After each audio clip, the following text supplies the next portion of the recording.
नमस्कार मित्रों, मैं फूलचंद झाझड़िया अपने YouTube चैनल कानूनी नज़रिया पर आपका हार्दिक स्वागत करता हूं। आज कानूनी विषय पर चर्चा के क्रम में हम ये देखेंगे कि धन वसूली की कोई डिक्री है या धन वसूली बाबत कोई आदेश है, चाहे वो किसी उधार दी गई राशि की वसूली के बाबत हो, ऋण की वसूली के बाबत हो, या कोई भरण पोषण राशि बाबत हो, जो फैमिली कोर्ट द्वारा धारा 24 हिंदू मैरिज एक्ट के तहत या अन्य किसी सिविल मामले में किसी प्रकार का कोई आदेश किया जाता है। तो धन की वसूली के लिए जो आदेश या डिक्री होती है, उसके निष्पादन के लिए, उसकी पालना कराए जाने के लिए कानून में दो प्रकार के प्रावधान हैं। सिविल प्रक्रिया संहिता के आदेश 21 नियम 30 के तहत धन की वसूली की डिक्री या आदेश के निष्पादन के बारे में प्रावधान दिया गया है। तो उसमें यह है कि निर्णीत ऋणी मद्यून जिसके खिलाफ आदेश है, डिक्री है, उसको या तो जेल भेज सकते हैं और या उसकी संपत्ति को कुर्क करके नीलाम करके उसे वसूल सकते हैं। अब मान लीजिए किसी के पास कोई संपत्ति कुर्क करने या नीलाम करने के लिए नहीं है, उसके नाम से नहीं है, तो उसको जेल भेजने की बात आती है कि साहब संपत्ति तो नहीं है लेकिन इसके पास में साधन है, चाहे तो ये चुका सकता है लेकिन चुका नहीं रहा है, तो इसको जेल भेजा जाए। तो जेल भेजने का प्रावधान है। तो इस जेल के बारे में किस प्रकार का कानून में प्रावधान रखा गया है, उस पर चर्चा कर रहे हैं।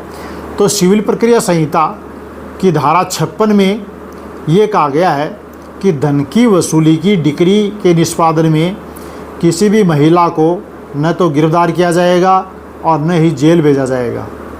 यानी कि सिविल मामलों में कोई धन वसूली का कोई आदेश है, कोई धन वसूली की कोई डिक्री न्यायालय द्वारा पारित की गई है और वो किसी महिला के विरुद्ध है, तो उस महिला की संपत्ति तो नीलाम करके, कुर्क करके, बेच करके वसूलने का काम कर सकते हैं, लेकिन वो महिला पैसा नहीं दे रही है तो उसको गिरफ्तार करके जेल नहीं भेज सकते।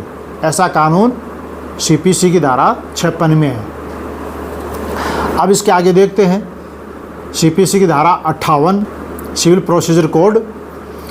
तो इसकी धारा 58 में ये कहा गया है कि यदि राशि 2000 रुपये तक है तो चाहे वो स्त्री हो पुरुष हो, स्त्री को तो वैसे ही, महिला को तो वैसे ही गिरफ्तार नहीं कर सकते, जेल नहीं भेज सकते।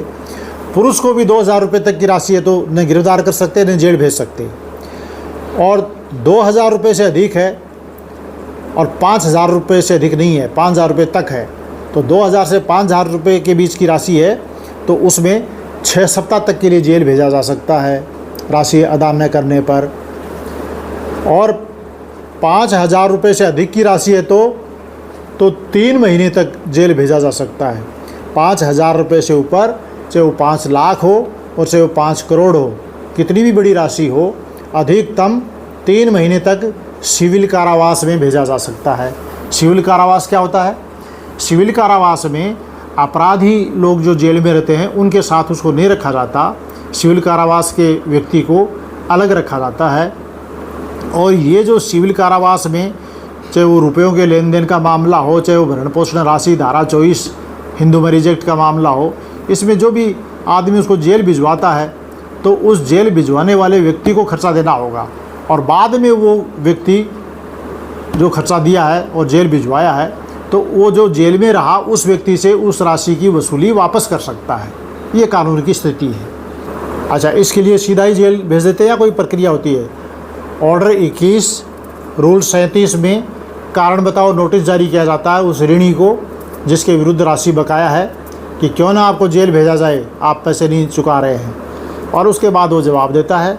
उसके जवाब को सुन करके यदि न्यायालय उसको गिरफ्तार करके जेल भेजना उचित समझती है तो आदेश 21 नियम 38 CPC के तहत गिरफ्तारी का वारंट जारी किया जाता है और न्यायालय का नाजिर उसको गिरफ्तार करके लाता है और उसको सिविल जेल में भेजा जा सकता है, जो अधिकतम मैंने आपको बताया 3 महीने की अवधि होगी।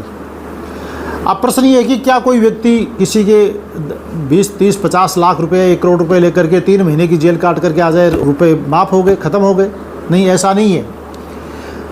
यदि वो जेल में जाकर के 3 महीने की अवधि को भुगत के आ भी चुका है तभी वो राशि यथावत है। तो फ़र्क क्या होगा? फ़र्क ये होगा कि उसको अब 3 महीने के बाद में दोबारा जेल नहीं भेज सकते। अब वो राशि नहीं दे रहा है तो दोबारा 3 महीने से अधिक जेल में भेजने का कोई प्रावधान नहीं है। और 3 महीने का सिविल कारावास मान लीजिए वो भुगत चुका है, तो अब उसको दोबारा जेल नहीं भेजा जा सकता। तो इससे ऋण से उन्मोचन नहीं होगा, लेकिन पुनः गिरफ्तार करके जेल नहीं भेजा जाएगा। अच्छा, अब एक प्रश्न ये उत्पन्न होता है, तो क्या ये धारा 125 दंड प्रक्रिया संहिता में भरण पोषण के मामले हैं, क्या इनमें भी ये नियम लागू होता है? नहीं, बिल्कुल नहीं, इनमें ये नियम लागू नहीं होता। धारा 125 दंड प्रक्रिया संहिता अलग प्रावधान है। आज हम बात कर रहे हैं, वो कर रहे हैं सिविल प्रक्रिया संहिता की, सिविल मामलों में जो धन की वसूली है। और ये जो धारा 24 हिंदू मैरिज एक्ट के तहत जो राशि तय की जाती है भरण पोषण की, वो सिविल की कैटेगरी में आती है, इसलिए वो तो उसमें शामिल है। लेकिन ये फौजदारी वाली जो है दंड प्रक्रिया संहिता की धारा 125, इसके तहत जो राशि तय की जाती है वो सिविल की डिक्री आदेश की तरह नहीं होती है, उसका वसूली का प्रावधान अलग है। उसमें प्रत्येक महीने की चूक के लिए 1 महीने की चूक के लिए 1 महीने की सज़ा का प्रावधान है। तो उसमें इसमें आप कंफ्यूज नहीं हो, ये दोनों प्रावधान अलग अलग हैं। तो आज हम इसको ऑनरेबल दिल्ली हाई कोर्ट के एक निर्णय की मदद से समझने की कोशिश भी करते हैं। तो दिल्ली में क्या हुआ कि फैमिली कोर्ट में एक मामले में धारा 24 हिंदू विवाह अधिनियम के तहत भरण पोषण की राशि तय की और राशि पति ने अदा नहीं की। तो उसको पति को एक साथ ही 3 महीने की सिविल कारावास भेज दिया। तो सिविल कारावास में मैंने आपको बताया प्रावधान किस प्रकार का है। तो अधिकतम 3 महीने का है और सिविल कारावास में उसको रखा जा सकता है अदम अदायगी में, यदि वो अदा नहीं करता है राशि। तो अब वो सिविल कारावास 3 महीने का भुगत करके पति बाहर आ गया और पैसे और बढ़ते गए, लाखों रुपए हो गए, 5 लाख, 10 लाख, 12 लाख, 15 लाख, बढ़ गए, काफ़ी पैसे बढ़ गए। तो बढ़ने के बाद पत्नी की ओर से दोबारा उसको सिविल जेल भेजने के लिए दरखास्त लगाई कि इसको फिर जेल भेजा जाए। जो धारा 24 में और उसके भरण पोषण की राशि जो फाइनल की वो दे ही नहीं रहा है। तो फैमिली कोर्ट ने क्या किया, दोबारा उसको जेल भेजने का आदेश कर दिया। तब उसने ऑनरेबल दिल्ली हाई कोर्ट के समक्ष फैमिली कोर्ट के आदेश को चुनौती दी कि ये सिविल मामलों में 3 महीने से अधिक जेल का प्रावधान ही नहीं है। और फैमिली कोर्ट ने फिर मेरे को 3 महीने जेल भुगतने के बाद, कारावास भुगतने के बाद दोबारा जारी कर दिया वारंट और जेल भेजने का आदेश कर दिया। तो ये कैसे कर सकते हैं? तब ऑनरेबल दिल्ली हाई कोर्ट की खंडपीठ ने इसको सुनवाई की और कहा कि ये बिल्कुल गलत किया फैमिली कोर्ट ने। उनके आदेश को दिल्ली हाई कोर्ट ने निरस्त कर दिया और ये कहा कि अधिकतम 3 महीने ही भेज सकते हैं। भले ही 1-1 महीना करके 3 बार भेज दो, चाहे एक बार एक मुश्त 3 महीना भेज दो, अधिकतम अवधि 3 महीना है। अब वो 3 महीना एक साथ शुरू में भेज दिया था तो चला गया 3 महीना और जेल में जाके आ गया। अब उसको जेल दोबारा नहीं भेज सकते। लेकिन ये राशि क्या माफ़ हो गई? नहीं, राशि माफ़ नहीं हुई है। राशि तो उससे वसूल सकते हैं, यदि कभी भी भविष्य में उसके पास में कोई प्रॉपर्टी आई तो उसको बेच करके नीलाम करके ले सकते हैं, लेकिन जेल नहीं भेज सकते। अब सिविल मामलों में 3 महीना ही है अधिकतम जेल। तो ऑनरेबल दिल्ली हाई कोर्ट ने क्या कहा कि जब पहले 3 महीने की सिविल कारावास में उसे भेजा जा चुका है तो उसी डिक्री और उसी आदेश के लिए पुनः उसको नहीं भेजा जा सकता। वही ऑर्डर है जिसकी पालना नहीं करने पर उसको भेजा, और फिर वो राशि भले आगे से आगे तो हर महीने हर दिन जुड़ती जाएगी, बढ़ती जाएगी, महीने का इतना रुपया देना है ऐसा आदेश कर दिया तो राशि तो जुड़ती जाएगी, उससे कोई फ़र्क नहीं पड़ेगा। यहाँ आदेश कौन सा है? जिस आदेश से राशि बढ़ रही है उस आदेश की पालना न करने के लिए वो 3 महीना जेल में जा चुका है।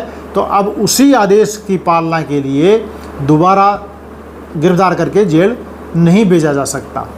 आशा करता हूँ आपको ये वीडियो अच्छा लगा होगा। यदि वीडियो अच्छा लगा हो तो आप इसे लाइक कीजिए, सब्सक्राइब कीजिए और शेयर कीजिए। बहुत बहुत धन्यवाद। नमस्कार।